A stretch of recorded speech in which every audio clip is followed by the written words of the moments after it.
Go. We are doing some major work to a 2013 115 ETEC.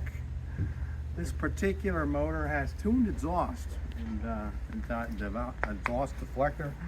It's controlled with an electronic device attached to the ECU. It's supposed to move these levers back and forth. You see these are stuck in the middle.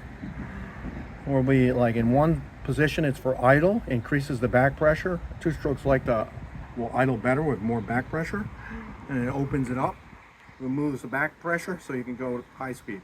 This was frozen. There's supposed to be a grease fitting here. It's supposed to be greased every year. Unfortunately, it's different than even most ETECs. So the way things are maintained in these days, people don't look at the specifics to each model. They don't look at the prone to fail components. They just wear-and-ize them all the same.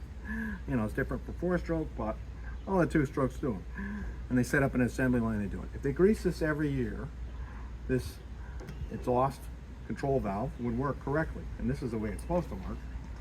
It's on here. We've changed this entire part. Boom, boom, boom, boom. Nice and easy.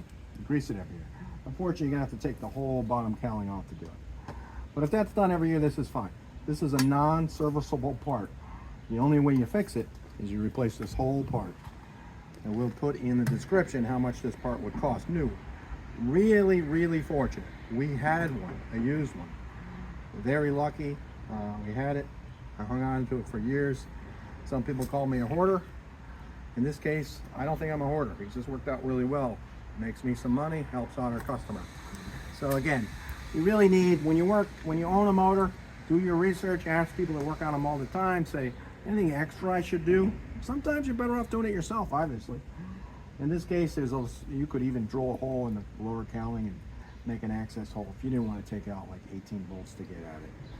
Because this is, I think, about a $2,000 job, even with the used part. And with it, if you replaced it new, obviously, it'd probably be another $1,000 bucks. So it's going really smooth. Fortunately, all the bolts came out, ready to put it back together. Customer's very happy even before we fixed it because we went right to it. And he's been struggling with it for years. So, and additionally, with that valve stuck like this, he couldn't even get up on plane because it was stuck in between. So he had no power at all. So he probably had an equivalent to a 70 horse. Now he's got to get his 115 back.